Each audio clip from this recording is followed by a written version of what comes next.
임미현의 아침 뉴스. 여러분 안녕하십니까? 7월 17일 CBS 아침 뉴스 임미현입니다. 트럼프 미국 대통령과 푸틴 러시아 대통령이 정상회담을 갖고 북한 비핵화 등 핵 확산 문제 해결을 위해 협력해 나가기로 했습니다. 송영무 국방장관이 기무사 개헌 문건의 심각성을 제대로 인식하지 못하고 안일하게 대처해 책임론이 커지고 있습니다. 소상공인들이 최저임금 인상에 반발하며 농성과 동맹 휴업 등 집단 행동을 예고했습니다. 정부와 여당은 오늘 당정회의를 열어 소상공인 지원 방안 등 후속 대책을 논의합니다. 북한 탁구대표팀이 처음으로 출전하는 코리아 오픈 국제 탁구대회가 오늘 대전에서 개막됩니다. 조복인 오늘 대구가 37도까지 오르는 등 폭염이 기승을 부리겠습니다. 불쾌지수는 매우 높은 수준까지 오르겠습니다. 이상은 이 시간 주요 뉴스입니다. 첫 소식입니다. 트럼프 미국 대통령과 푸틴 러시아 대통령이 헬싱키 정상회담에서 북한 비핵화 등 핵 확산 문제 해결을 위해 협력해 나가기로 했습니다. 황명문 기자가 보도합니다. 트럼프 대통령과 푸틴 대통령이 핀란드 헬싱키의 대통령궁에서 첫 정상회담을 가졌습니다. 두 정상은 4시간에 걸쳐 1대1 회담과 오찬을 겸한 확대 정상회담을 가진 뒤 공동 기자회견을 통해 회담 결과를 설명했습니다. 트럼프 대통령은 북한 김정은 위원장과의 회담에 대한 진행 사항을 설명하며 핵 확산 문제에 대해 논의했다고 밝혔습니다. 나는 북한 비핵화와 관련한 김정은 위원장과의 지난달 회담에 대한 최신 정보를 전달했습니다. 그러면서 푸틴 대통령이 북핵 문제 종식을 위해 함께 협력할 것이라고 강조했습니다. 푸틴 대통령도 한반도 문제가 점차 해결되기 시작한 것은 트럼프 대통령의 덕분이라고 추켜 세웠습니다. 이것은 상당 부분 대결 대신 대화를 선택한 트럼프 대통령의 개인적 관여 덕분에 가능했습니다. 푸틴 대통령은 이어 러시아가 미국 대선에 개입했다는 의혹을 거듭 부인했습니다. 트럼프 대통령도 러시아의 선거 개입에 대한 수사는 미국의 재앙이라고 비판했습니다. 미 언론에서는 이번 정상회담에 대해 트럼프 대통령이 푸틴 대통령의 입장을 일방적으로 두둔했다며 혹평을 내놨습니다. CBS 뉴스 황명문입니다. 문재인 대통령이 기무사의 계엄령 문건과 관련해 국방부와 예하부대 사이에 오갔던 모든 문서를 즉시 제출할 것을 명령했습니다. 대통령이 그만큼 사안을 엄중하게 보고 있다는 이야기인데요. 파문이 이처럼 커진 것은 국방부가 당초 계엄 문건의 심각성을 과소평가하고 청와대에 제대로 보고하지 않았기 때문이라는 지적입니다. 권혁주 기자입니다. 대통령의 명령에 따라 육군본부와 기무사, 수방사, 공수여단 등 계엄령 문건에서 거론된 기관과 부대들이 2017년 당시 계엄령 관련 문건이 있는지에 대한 확인 작업에 착수했습니다. 이 부대들은 계엄령 관련 준비와 대기, 출동 명령 등 모든 문건의 존재 여부를 확인하고 최단 기간 내에 문건을 제출해야 합니다. 송영무 장관입니다. 모든 기관들은 대통령의 말씀이 엄중한 명령임을 명심해야 하겠습니다. 계엄령 문건 파장이 이토록 커진 것은 우선 송영무 장관이 지난 3월 문건에 대한 보고를 받고도 청와대 보고와 수사 지시 등 후속 조치를 하지 않았기 때문이란 지적입니다. 군이 통상의 방법으로 치안 유지가 어려운 상황을 예상해 문건을 만든 것이라면 별 문제가 없다고 인식했을 가능성이 있습니다. 이에 따라 지난 4월 30일 청와대 참모진들과의 회의에서도 이 문건 존재 사실에 대해서만 간략히 언급됐고 청와대 참모들도 별다른 의견을 내지 않은 것으로 확인됐습니다. 국방부는 문건을 더불어민주당 이철희 의원에게 제출하기에 앞선 지난 28일에서야 청와대에 관련 내용을 보고했습니다. 이에 대해 송영무 장관은 3월 당시 남북 정상대화와 6.13 지방선거를 앞두고 정치 쟁점화되는 것을 우려해 정무적 고려를 한 것이라고 밝혔지만 보고 지연과 후속 조치 미비 등과 관련한 특별수사단의 조사를 피해가긴 어려울 것으로 전망됩니다. CBS 뉴스 권혁주입니다. 최저임금 인상에 대해 편의점, 가맹점주 등 소상공인들이 집단 반발하는 등 후폭풍이 거셉니다. 소상공인 연합회는 오늘 긴급 이사회를 열고 집단 농성 등 대응 방안을 논의합니다. 송영훈 기자가 이 소식 전해드립니다. 2019년도 최저임금 인상안에 반발한 소상공인들이 오늘 오전 11시 긴급 이사회를 열고 본격 대응에 나섭니다.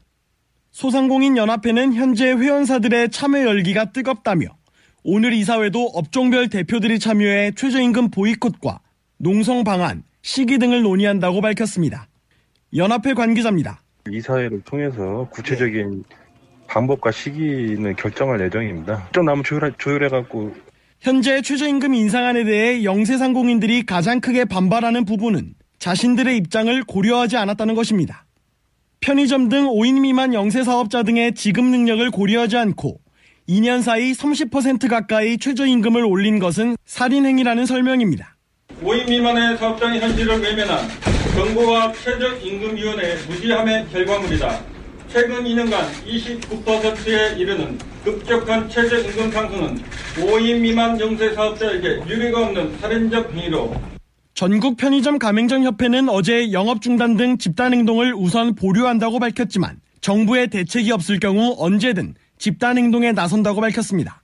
현수막 부착, 신용카드 선별 거부, 공공기능 서비스 및 상품의 판매 거부, 심야 영업 중단 및 가격 할증 등의 단체 행동을 최저임금 후폭풍에 홍종학 중소벤처기업부 장관도 오늘 소상공인연합회 사무실을 방문해 지원 방안을 마련할 계획입니다. CBS 뉴스 송영훈입니다. 최저임금 인상 후폭풍이 거세자 정부와 여당이 대책 마련에 서두르고 있습니다. 어떤 대책들이 나올지 임진수 기자가 보도하겠습니다. 최저임금 인상은 문재인 대통령의 대선 공약인 만큼 정부와 여당은 당연한 수순으로 받아들이고 있습니다. 어제 문 대통령이 오히려 최저임금 인상 속도가 늦춰진 것에 대해 사과한 것도 이런 맥락입니다. 따라서 정부 여당의 대책은 최저임금 인상을 상수로 두고 가맹점 수수료, 임대료, 카드 수수료 등 소위 가백에 지급하는 불합리한 비용을 줄이는 데 맞춰져 있습니다. 이에 가장 먼저 나선 곳은 경제검찰 공정위입니다. 공정위는 가맹 수수료 등과 관련한 가맹점주 단체의 협상 권한을 확대하는 한편 가맹본부의 불공정 거래 행위 조사를 광범위하게 실시할 예정입니다. 김상조 위원장입니다. 200개 대형 가맹본부와 거래하는 12,000개의 가맹점을 대상으로 서면 조사를 실시하여 해당 가맹시장의 법 위반 실태를 면밀히 살펴볼 계획도 갖고 있습니다. 소상공인들에게 큰 부담이 되고 있는 카드 수수료와 관련해서는 금융당국이 움직이고 있습니다. 금융위와 금감원은 신용카드 결제를 거부할 수 없도록 하는 의무수납제를 영세 가맹점에 한해 폐지하는 방안까지 고려하고 있습니다. 또 서울시가 자체적으로 시행할 예정인 수수료 0%의 서울페이도 주목해볼 만합니다. 더불어민주당 역시 국회에서 잠자고 있는 상가 임대차 보호법 개정안 등 소상공인 보호와 지원 관련 법안 처리를 서두를 방침입니다. CBS 뉴스 임진수입니다. 정부와 여당은 이 시각 현재 국회에서 당정협의회를 열어 하반기 경제정책 방향과 최저임금 인상에 따른 저소득층 지원 대책을 놓고 논의하고 있습니다. 한낮에는 찜통더위가, 밤에는 열대야가 기승을 부리면서 시민들이 연일 밤잠을 설치고 있습니다. 시원한 곳을 찾는 사람들로 대형마트와 극장 등은 한밤중에 때 아닌 특수를 노리고 있습니다. 더위에 지친 시민들의 모습을 포항 CBS 김대기 기자가 전해드리겠습니다. 한낮의 열기가 식지 않은 여름밤, 바닷가와 강변 공원 등에는 더위를 피해 밖으로 나온 시민들의 모습이 쉽게 눈에 띕니다. 포항의 낮 최고 기온이 37.2도까지 치솟는 등 불볕 더위는 밤이 돼도 좀처럼 식지 않고 있습니다. 포항 영일대 수욕장을 찾은 시민들은 더위에 지친 몸과 마음을 달랩니다. 시민들의 말입니다. 네, 요즘은 낮보다 밤이 더 더운 것 같은데요. 애들 때문에 에어컨을 안 켤 수도 없고 에어컨을 켜자니 또 전기세도 부담되고. 더워가지고 지금 저녁에 이게 해변에 나왔더니만 아직도 열기가 안 식어가지고 너무너무 덥네요. 이처럼 밤잠을 못 이루는 시민들로 대형마트와 극장 등은 찾는 이들이 늘며 때 아닌 특수를 노리고 있습니다. 지역 대형마트 관계자입니다. 최근 저녁 8시 이후에 객수가 증가하고 있으며 특히 여름 상품인 식품류, 수박, 맥주, 가정간편식 등의 매출이 급상승해서 전문가들은 열대야를 극복하기 위해서는 규칙적인 생활을 하고 과도한 냉방과 운동은 피해야 한다고 조언합니다. 포항 세면기독병원 김필순 간호부장입니다. 과격한 운동은 피하고 샤워를 하실 때도 찬물보다는 미지근한 물로 샤워하는 게 좋고요. 경북 동해안 지역은 한동안 특별한 비 소식이 없어 열대야로 잠 못 드는 밤은 이어질 전망입니다. CBS 뉴스 김대기입니다. 어젯밤 11시 40분쯤 인천시 서구의 한 합성수지 제조공장에서 큰 불이 나 소방당국이 경보령을 내리고 인력과 장비를 대거 투입한 끝에 4시간 만에 완전히 꺼졌습니다. 다행히 인명피해는 없었지만 공장 4개 동 가운데 3개 동이 완전히 불에 탔고 인근 금속 가공 공장 등으로 불길이 번져 재산피해가 발생했습니다. 양승태 대법원장 시절 법원행정처가 상고법원 설치를 위해 국회의원들을 1대1로 접촉해 관련 법안을 발의시켰던 것으로 드러났습니다. 이른바 청부 입법인 셈입니다. 윤진아 기자가 보도합니다. 사법농단 의혹을 수사 중인 검찰은 어제 민주사회를 위한 변호사 모임 소속 이재화 변호사를 참고인 신분으로 불러 조사했습니다. 이 변호사는 검찰 조사 과정에서 2014년 9월 작성된 상고법원 공동발의 가능 국회의원 명단이란 제목의 문건을 확인했습니다. 문건에 따르면 당시 법원행정처는 의원들을 상고법원 찬성그룹, 가능성이 있는 그룹, 주요 설득 거점 의원으로 분류하고 법원행정처 실국장들이 직접 나서 1대1로 의원들과 접촉했습니다. 실제로 그해 12월 19일 홍일표 의원을 대표 발의자로 168명의 의원이 서명한 상고법원 도입 법안이 발의됐습니다. 당초 100명 목표를 훌쩍 뛰어넘는 의원들이 발의에 참여해준 배경과 관련해 의원들이 법원행정처의 요구를 무시하기 어려웠을 것이란 게 이 변호사의 분석입니다. 공직선거법 위반 혐의로 재판을 받고 있는 의원들은 물론 각급 법원장이 선거관리위원장을 맡고 있다는 것을 의식하는 의원들이 어떻게 거부할 수 있겠냐는 것입니다. 양승태 사법부가 의원의 입법 발의권까지 침해한 것 아니냐는 지적이 나오는 대목이기도 합니다. 이 밖에도 법원행정처 작성 문건에는 청와대 민정수석인 조국 당시 서울대 교수를 포섭할 필요성, 상고법원의 비판적인 변호사를 회유하는데 대학 동기인 행정처 소속 법관을 동원하는 등의 내용이 담겼습니다. CBS 뉴스 윤진아입니다. 강원랜드 채용비리 수사단이 현역 의원 등을 불구속 기소했지만 검찰 전현직 수뇌부 연루 의혹을 해소하지 못하는 등 한계를 남겼습니다. 이에 따라 검찰이 지난해 말부터 대대적으로 구성해온 전담 수사단 구성은 빈술에만 요란했다는 비난을 피하기 어려워 보입니다. 보도에 김광일 기자입니다. 대검찰청은 지난해 12월부터 최근까지 서울 시내 검찰청사에 특정 사건만 전담으로 맡는 수사단과 조사단을 각각 꾸렸습니다. 다스 횡령 사건 수사단, 성추행 조사단, 그리고 강원랜드 채용비리 수사단이 대표적입니다. 어제 강원랜드 수사단이 최종 수사 결과를 발표하면서 이들 수사단, 조사단은 모두 활동을 접게 됐습니다. 강원랜드 수사단은 자유한국당 권성동, 염동열 의원을 불구속 기소했지만 검찰 전현직 간부의 외압 의혹은 충분히 해소되지 못한 모습입니다. 이 부분은 지난 5월 수사단이 항명파동으로 문무일 검찰총장과 마찰을 빚은 뒤 서울중앙지검에 재배당된 상태로 남았습니다. 앞서 서지현 검사의 미투 폭로로 서울 동부지검에 꾸려졌던 성추행 조사단도 안태근 검사에 대한 구속영장을 2차례나 기각당하는 등 한계를 드러냈었습니다. 지난달 CBS 라디오 김현정의 뉴스쇼에 출연한 서 검사입니다. 검찰은 곤란한 수사에 관해서 대충 수사한 후 기소를 해서 무죄를 받는 식의 수사를 하기도 한 것이 사실입니다. 처음 조사단 구성 시부터 그런 우려가 컸고요. 결국 처음의 우려대로 수사가 진행되었습니다. 앞서 동부지검 다스 수사단 역시 뚜렷한 성과를 내지 못하다가 서울중앙지검으로 사건을 합쳐 이명박 전 대통령에 대한 기소에 닿았습니다. 요란한 빈수레에 그쳤다는 비판을 피하기 어려운 별동수사단에 대해 독립적이고 전문적인 수사가 담보됐는지 점검이 필요해 보입니다. CBS 뉴스 김광일입니다. 북한 탁구대표팀이 처음으로 출전하는 코리아 오픈 국제 탁구대회가 오늘 대전에서 개막합니다. 임종률 기자가 전해드립니다. 어제 오전과 오후 2차례 합동훈련을 소화한 남북한 탁구대표팀. 이번 대회 남녀와 혼합복식에서 단일팀이 결정된 이후 개막까지 단 하루 훈련인 만큼 구슬땀을 흘렸습니다. 특히 지난 5월 스웨덴 세계선수권대회에서 1991년 지바 세계선수권 이후 27년 만에 단일팀을 이뤘던 여자 선수들은 농담을 주고받기도 했습니다. 여자 복식에 나설 우리 팀 맏언니 서여원과 북한 에이스 김송희는 티격태격 화기애애한 분위기를 연출했습니다.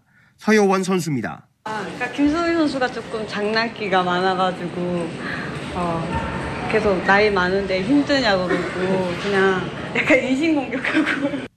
북한 선수단은 오전에는 다소 굳은 표정이었지만 오후 훈련 뒤 남측 선수들과 함께 기념사진을 찍는 등 긴장을 풀었습니다. 다만 취재진 인터뷰에는 북한 탁구협회 주정철 서기장만 짧게 한마디를 했습니다.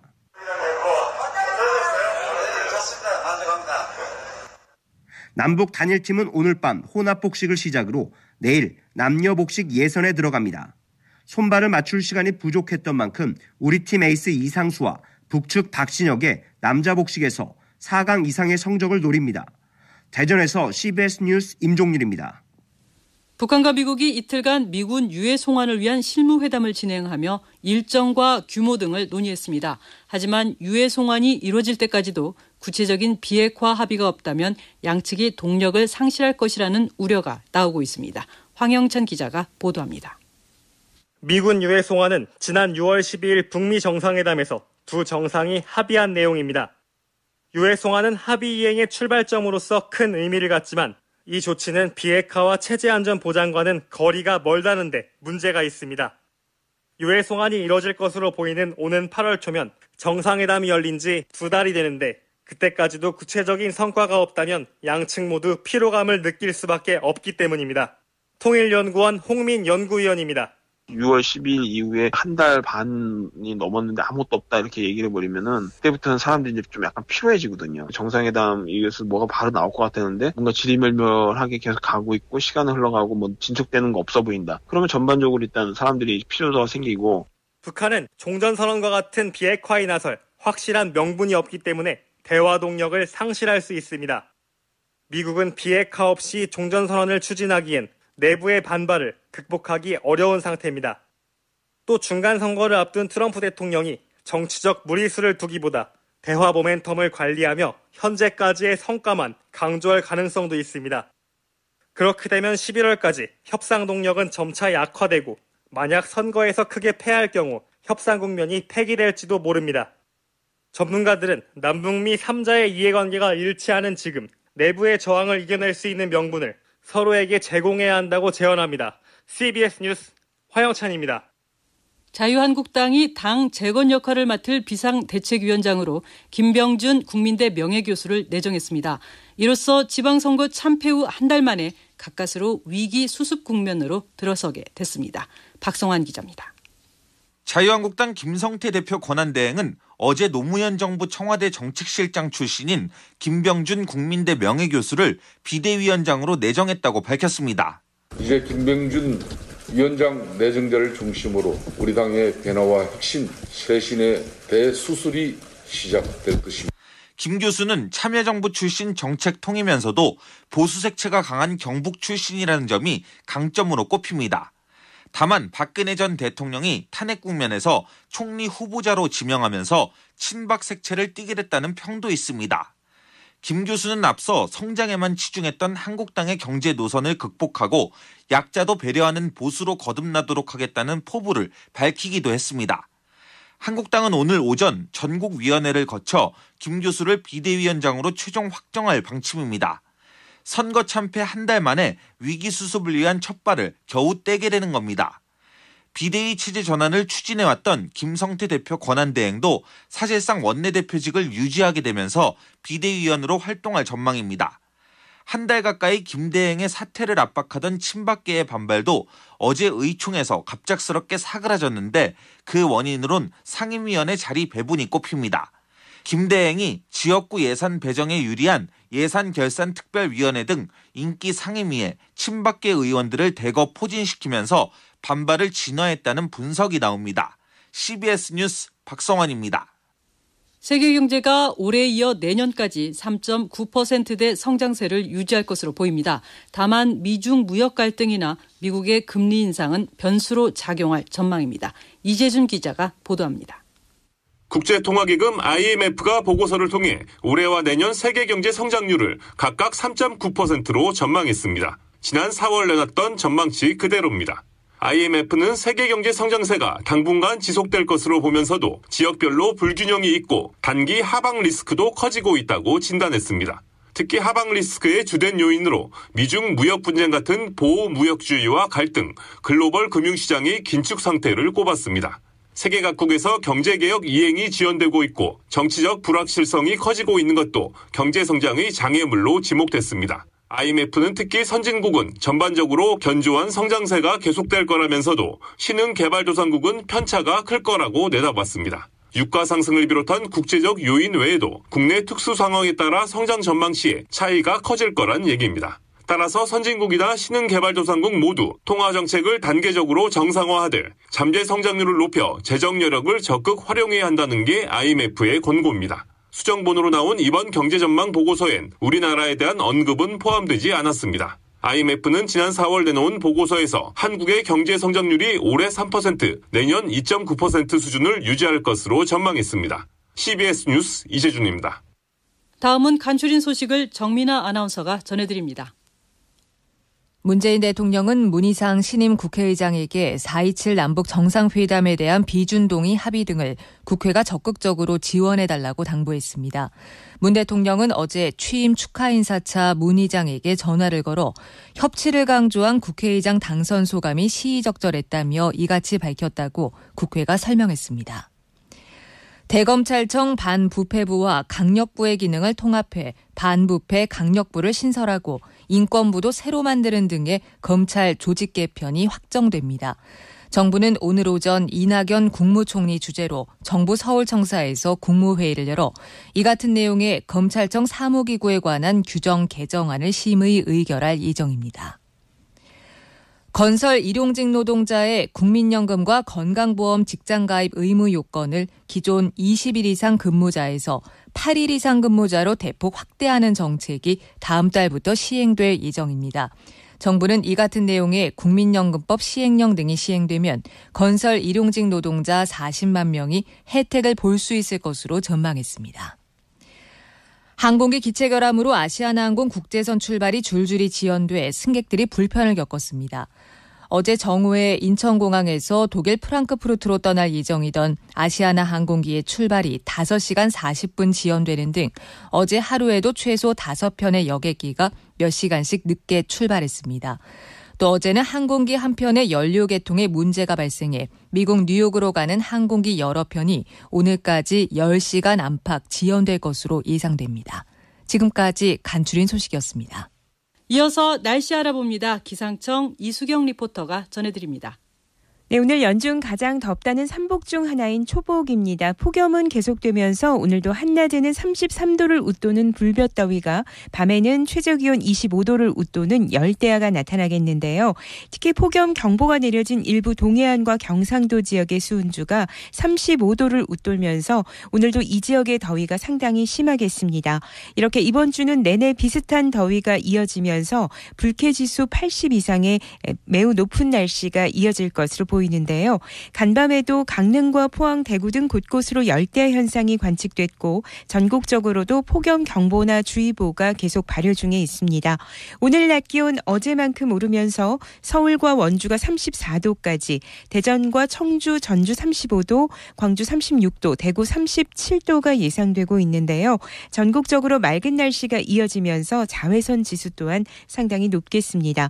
당분간 더위를 식혀줄 비 소식도 없어서 이 폭염의 기세는 꺾이지 않을 것으로 보입니다. 날씨였습니다. 오늘은 제헌절 70주년입니다. 헌법에 담긴 국민 주권과 법치주의, 권력 분립 등 대한민국의 정체성과 기본 원리를 생각할 수밖에 없는데요. 그런 점에서 사법농단 사태 그리고 기무사의 계엄문건 파문은 분노할 수밖에 없는 중대한 사안입니다. 오늘 아침 뉴스를 마치겠습니다. 고맙습니다.